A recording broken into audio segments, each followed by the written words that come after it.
So it appears that Israel is set to pass a bill that would shut down UNRWA, despite international pressure. This is the UN Palestinian Refugee Agency, that is the dominant UN force, basically, in Gaza and Judea and Samaria. And they have proven themselves not to be a force for good, but actually a force for evil. That all they do is try to perpetuate violence, hatred, resentment, and offer really no solutions to the Israeli-Arab conflict. And I want to read to you the report of the Jerusalem Post, which is reporting on Israel's, I think, very good initiative to shut them down. Let's not forget, by the way, that it seems they had significant complicity on the October 7th attack. We found members of their staff were directly involved in the attack. Israel took a small sample of investigating some of their staff and found a significant amount of them were involved in October 7th attacks. It seems nearly all of the terrorists involved in the October 7th massacre were taught in UNRWA schools. So this is simply a cesspit, and there is just clear complicity between Hamas and UNRWA. It's a joke, actually. And the fact that they have any air of legitimacy by being part of the UN organization is frankly ridiculous anyway, because the UN itself is so clearly biased against Israel. Did you know there are more resolutions against Israel at the UN General Assembly than all other countries combined? And you want to tell me that they're a fair and balanced organization? This is what the Jerusalem Post says. The Knesset is set to pass 2 bills on Monday that would shut down the United Nations Relief and Works Agency operations in East Jerusalem, Gaza, and the West Bank within 90 days, despite a massive international pressure campaign against such a step. A source in the Prime Minister's office confirmed to the Jerusalem Post that the bills were expected to pass. Foreign ministers from Canada, Australia, France, Germany, Japan, South Korea, and the UK issued a joint statement expressing their grave concern over the shutdown, particularly in light of the dire humanitarian situation in Gaza due to the war. It is crucial that UNRWA and other UN organisations and agencies be fully able to deliver humanitarian aid and their assistance to those who need it most, fulfilling their mandates effectively, they said. US Secretary of State Antony Blinken spoke with Israeli officials last week about the importance of ensuring that UNRWA, which has serviced Palestinian refugees in East Jerusalem, Gaza and the West Bank since 1949, remains operational. The Biden administration mentioned in the importance of maintaining UNRWA operations in a letter it wrote to Israel in October, threatening to restrict military assistance to the IDF as dictated under Memorandum 20, unless Israel took steps to alleviate the humanitarian crisis in Gaza.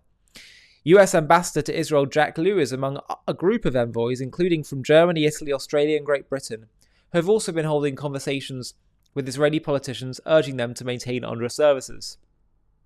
Israel fears that the international community could seek retribution by taking steps against it at the United Nations. Among the possible political action at the UN could be a push to strip the Jewish state of voting rights at the General Assembly, or the credentials of the Israeli mission to the UN could be stripped. Honestly, at this point, do they really care? UNRWA services 5.9 million refugees in Syria, Lebanon, Jordan, the West Bank, Gaza and East Jerusalem. The UN General Assembly approves its mandate to operate on an annual basis, and only the UNGA has the power to close the organisation. Israel, however, has the power to prevent UNRWA from operating in territory under its sovereign or military control. Netanyahu and right-wing politicians have long called for the UN to eliminate UNRWA. They have not, however, seized control of the situation locally by using the government and legislative power they have to close the agency, which is seen as the primary organisation providing humanitarian service to Palestinians. Israel has long argued that the organisation incited against Israel and Jews has helped ensure that there would be a permanent and ever-expanding group of Palestinian refugees. Print to October 7, 2023, many security officials had held that UNRWA's provision of humanitarian services provided an important element of stabilisation in the region. But in the last year since the Hamas-led invasion of Israel on October 7th and the IDF's subsequent military campaign against Hamas in Gaza, Israel and the IDF have come to believe that UNRWA is so intertwined with Hamas that it cannot be a neutral service provider. Worse, Israel has charged that a number of UNRWA employees were involved in the seizure of captives on October 7th, and that Hamas terrorists were employed by the organisation.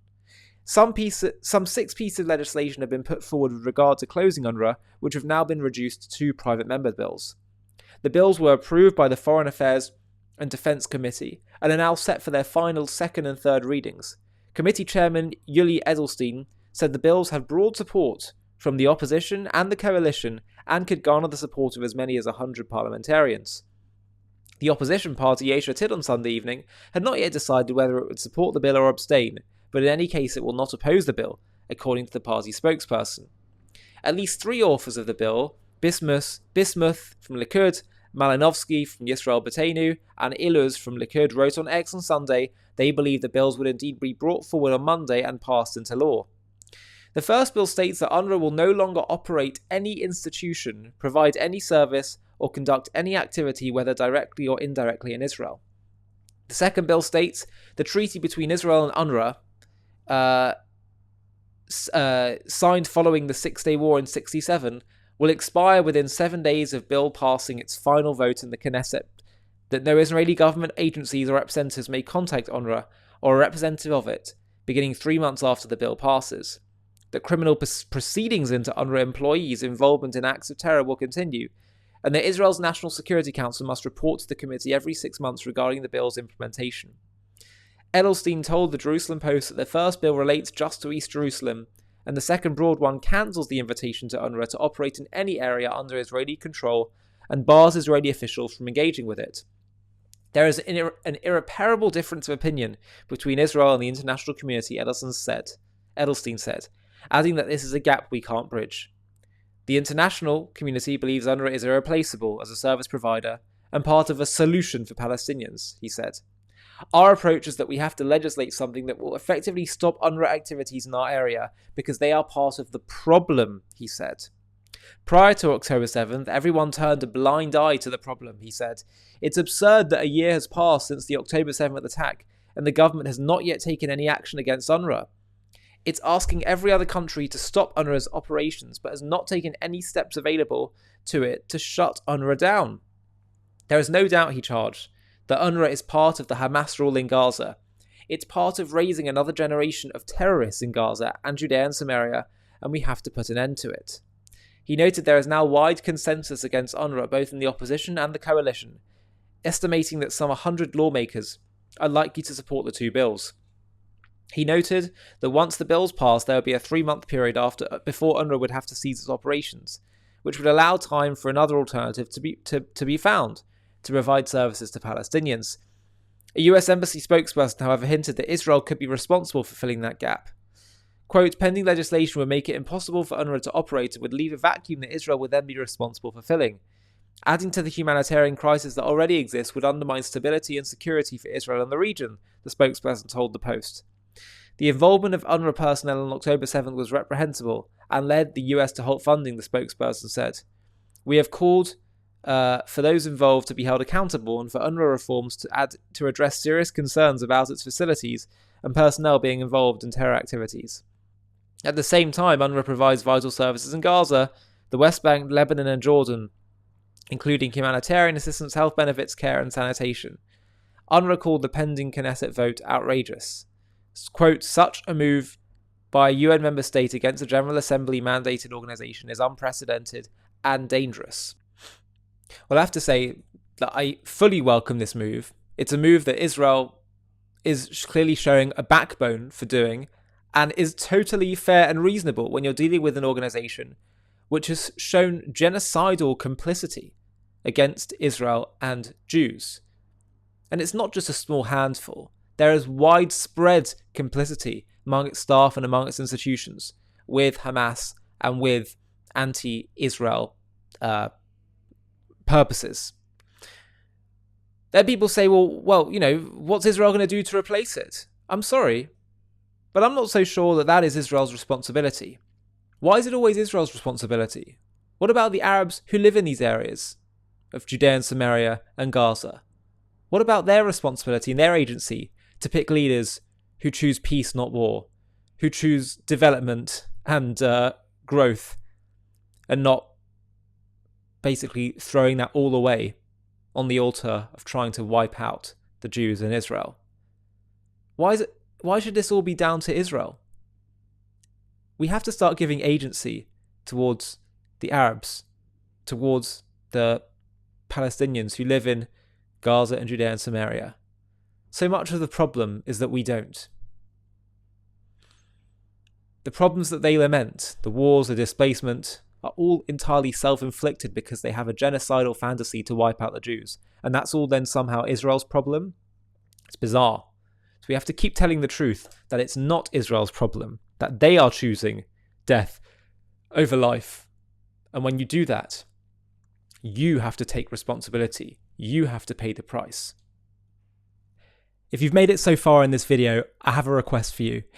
JTV has been having a really big impact in spreading the truth about Israel and creating positive associations with the Jewish people, Judaism, and Israel.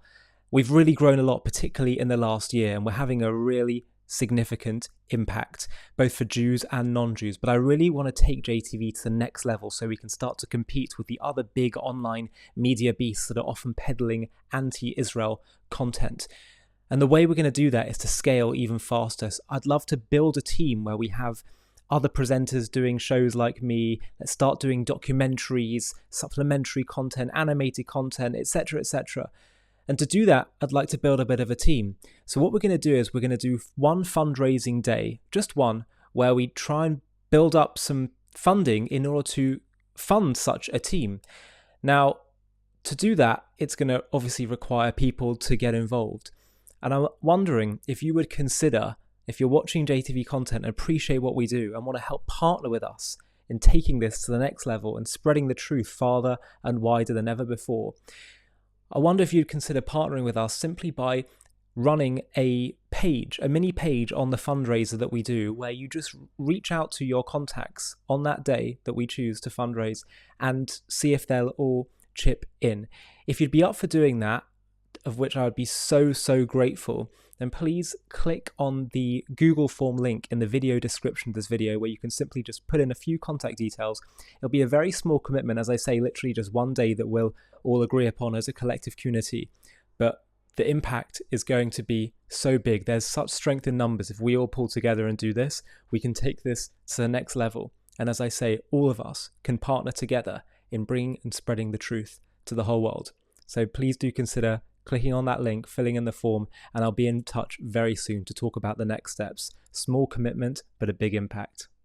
Hi, thank you so much for watching. To watch another one, click here. To stay up to date with all our content, click here to subscribe. And if you're able to, you can help support JTV to grow and grow by clicking join below this video, where you can become a member and get perks including early access to videos and private live discussions with me. But most of all, you'll be partnering with us on our mission to change the world.